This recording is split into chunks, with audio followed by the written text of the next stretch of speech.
Avec toujours, parmi les experts, Christian Poyot, Patrick Bertrand et Nicolas Bouzou. Merci à tous les trois d'être ici. Pour ceux qui nous rejoignent, nous allons parler d'intelligence artificielle.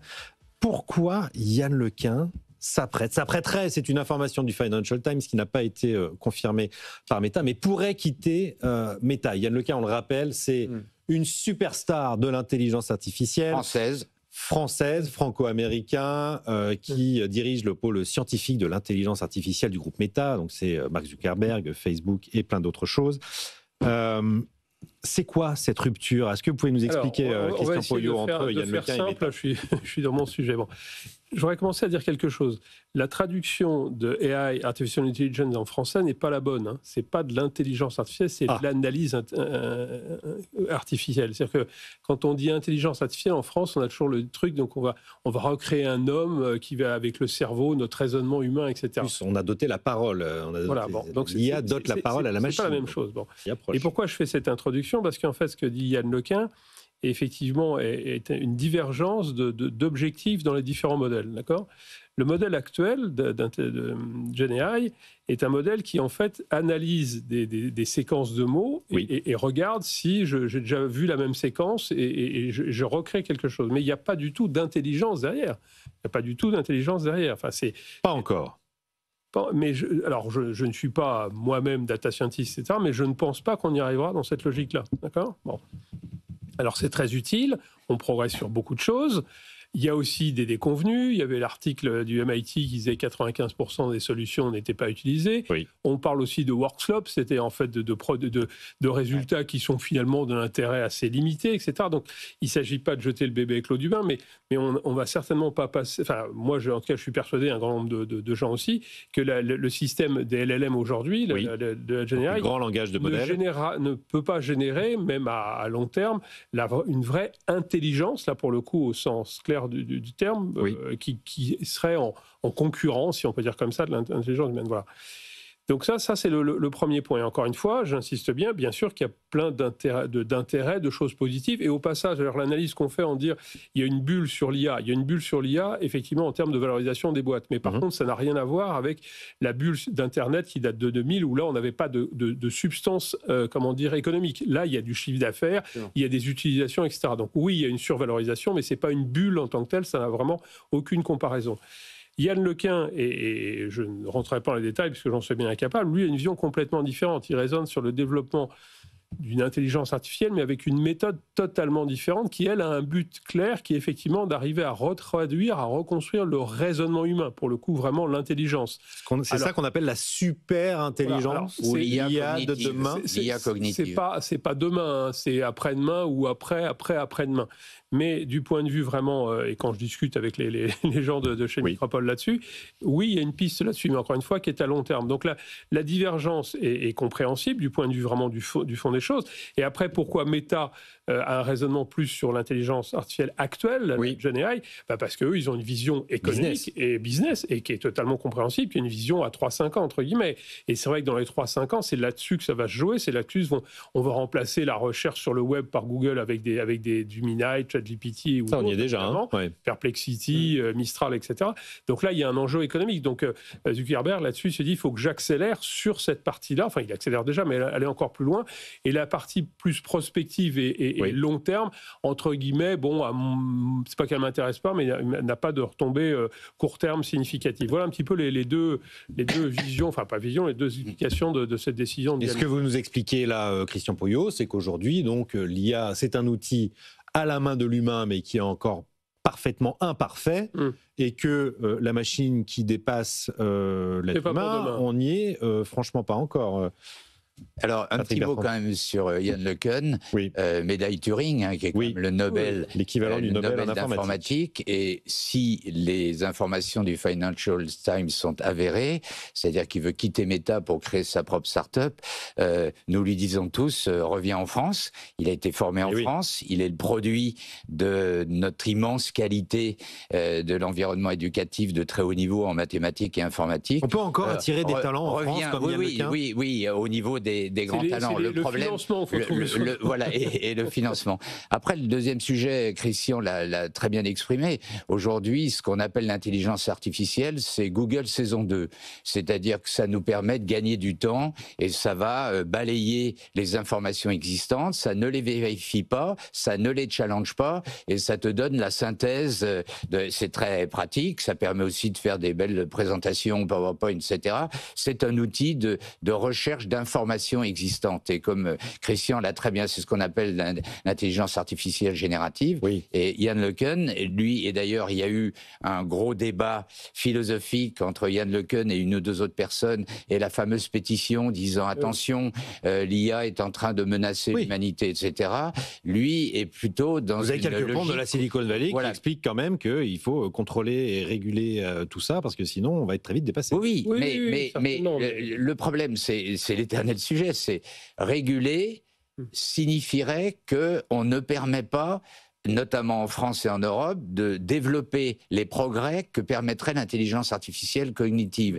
Il faut la laisser se développer, mais il faut l'encadrer. Et donc, il ne faut pas partir d'encadrement pour empêcher d'eux, il faut laisser et puis encadrer ce qui est réalisé. Parce que sinon, on perdra la bataille. Et vous vouliez parler de la Chine, peut-être.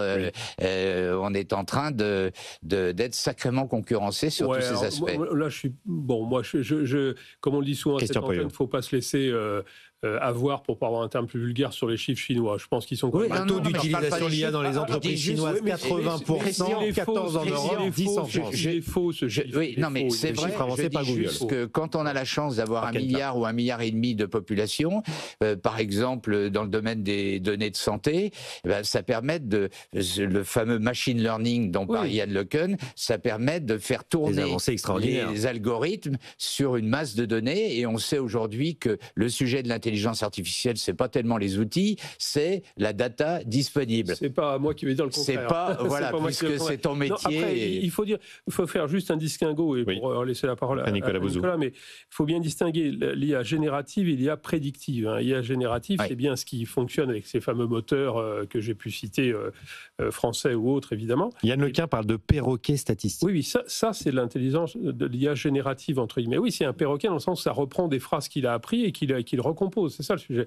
L'IA prédictive, le plus simple, c'est la reconnaissance faciale ou c'est l'analyse de radio ou des choses comme ça. Ça, c'est un autre pan de l'intelligence artificielle. Encore une fois, on met IA à toutes les sauces et sur tous les sujets. Oui.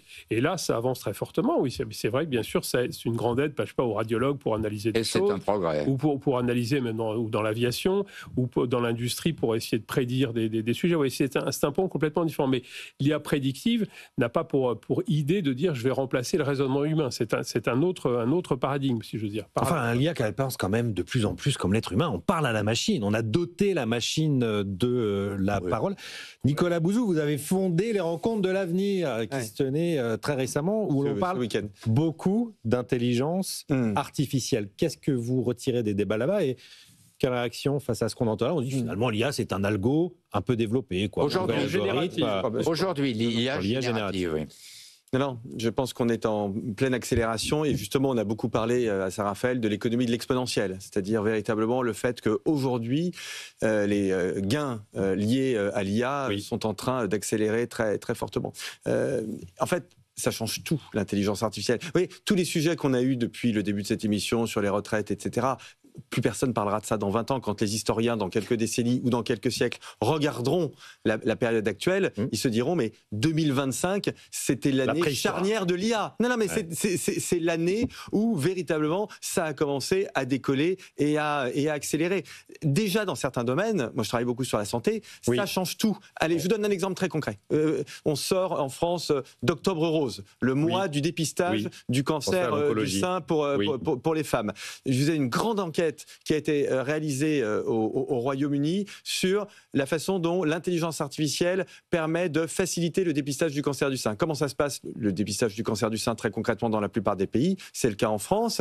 Vous allez faire une mammographie, elle est lue une première fois, on vous dit en général il n'y a rien, ou il y a quelque chose, on va approfondir, mais en général il n'y a rien. Et vous avez en réalité une deuxième lecture qui est faite au bout de quelques jours, et vous recevez une lettre à votre domicile qui vous dit on a fait 2 lectures, il n'y a rien. c'est formidable, mais vous voyez que ça demande ce qu'on appelle du temps médical. Oui. Le Royaume-Uni a fait une étude. Première lecture faite par un humain, deuxième lecture faite par une intelligence artificielle. Diminution du temps médical, par définition, moins 50%. Augmentation de la précision du diagnostic, plus 30%. Ouais, donc ça, c'est l'exemple concret aujourd'hui d'une révolution pour un sujet de santé publique, d'intérêt public colossal, qui est le dépistage du cancer du sein. Donc ça, c'est aujourd'hui. Demain, et quand je dis demain, c'est demain, vous avez la fusion de l'intelligence artificielle et de la robotique. Oui. Ce qu'on appelle les humanoïdes, avec potentiellement dans 5 à 10 ans des robots ménagers qui peuvent faire à peu près tout ce que vous voulez pour le prix d'une voiture, grosso modo. Pour $20 à peu près, c'est le grand pari d'Elon Musk notamment. Et dans 10 à 15 ans, vous aurez eu les progrès de l'intelligence artificielle. Parce que ça continue. Yann Lequin, il quitte Meta parce que sans doute il considère que ça va pas assez vite chez Meta. Donc il va aller tenter sa chance ailleurs. Donc les progrès de l'intelligence artificielle, les progrès de la robotique, et vous allez avoir le quantique qui arrive là-dessus, qui va permettre de démultiplier la puissance de l'intelligence artificielle. Donc tout change et je ne me force pas, vous me permettrez d'y voir un progrès. Et notre idée aux rencontres de l'avenir était à contre-courant du narratif médiatique total, de dire mais ces 30 prochaines années, mais ça va être fantastique, mais quelle chance nous avons de vivre aujourd'hui avec ces fantastiques perspectives devant nous. Merci de nourrir ce message d'optimisme. Christian, Patrick Bertrand. Mais très optimiste, effectivement, parce que je pense qu'un des domaines d'application dans la santé, on va voir les effets absolument incroyables, puisque comme on le disait tout à l'heure, c'est la data qui permet d'être le plus ajusté, et comme on a beaucoup de data médicale en France, le diagnostic sera bien meilleur. Il y a un point qui est sous-jacent de tout ça. Ah bon, il n'y aura plus besoin de médecins. Mais non, et ce que disait Nicolas est tout à fait intéressant, c'est de dire non, ça va faire gagner du temps aux médecins, et on le voit déjà aujourd'hui. Il y a la prise des données, la radio que vous passez ou l'IRM, et il y a l'IA qui fait une première analyse, et après, il y a le médecin qui... Donc, grand espoir, je dirais, dans le fait que ça va permettre d'élever le niveau des acteurs, et donc de permettre aux Français et le monde entier de bénéficier d'une médecine adéquate. Juste une petite anecdote. C'est toujours intéressant de réfléchir. Alors évidemment, ce qui change, c'est le rythme de la révolution technologique d'aujourd'hui. Mais vous le savez, j'ai eu l'occasion de diriger Cegid, qui est un éditeur de logiciels pour la comptabilité et pour les experts comptables. Il y a à peine 20 ou 25 ans, je l'ai vu, on faisait la comptabilité sur un papier avec une machine, etc. Ensuite, il y a le logiciel qui est arrivé. On a dit, métier d'expert comptable va disparaître. Et puis ensuite, il y a le super logiciel hébergé sur des sites centraux. On a dit, mais ça y est, c'est fini. Ben non, à chaque fois, ça a amené les professions à augmenter leur niveau de valeur ajoutée, de s'appuyer sur la technologie pour rendre un service meilleur aux clients. Eh bien, je pense qu'on en est là. La grosse différence par rapport à l'anecdote qui date de quelques années, c'est que l'accélération fait que le temps d'adaptation de notre population active, eh ben, il est plus de 3 ans, 4 ans, 5 ans ou 6 ans, il est maintenant dans l'année. Bah c'est surtout, je pense, en France, il y a quand même un tech bashing qui est un peu sous-jacent. Je veux dire. Ce qui est assez paradoxal. On a mis le principe de précaution dans la Constitution. Oui, ça, c'était pas une excellente idée. Merci Jacques Chirac. C'était même une immense connerie, pour dire les choses très directement. J'ai pas dit ça. Alors, oui, moi je le dis sans problème. C'est assez paradoxal, parce que les Français, à titre individuel, sont plutôt early adopters, c'est-à-dire qu'ils sont preneurs de nouvelles technos, ça les amuse, etc. Enfin, les amuse, pas le bon terme, enfin, ils en trouvent un intérêt. Il y a une appétence. Il y a une appétence. Par contre, dans le débat commun, ou même dans certaines entreprises, il y a toujours une réticence à saisir les opportunités. Alors, il faut les saisir au bon moment, de la bonne manière, bien évidemment, mais et puis il y a une partie de la classe politique, on va retomber là-dessus, qui est effectivement anti-technologie. On va parler du spatial dans quelques instants, et qui dit bah non, c'est dangereux, c'est anti-écologique, alors que un des principaux leviers pour essayer progressivement, enfin accélérer sur le traitement de cet enjeu climatique, ce sont les technologies. Donc, et dans l'autre paradoxe, c'est qu'on a quand même parmi les Français des gens extrêmement brillants, enfin ensuite Yann Lequin, mais la première population étrangère dans la Silicon Valley, c'est les Français. Voilà, donc on a une capacité à imaginer des nouvelles solutions très, très innovantes, etc. Mais il faudrait que collectivement, on ait une vision plus positive de cette technologie, non pas ce tech bashing qu'on retrouve assez souvent et qui là aussi est effarant. Allez.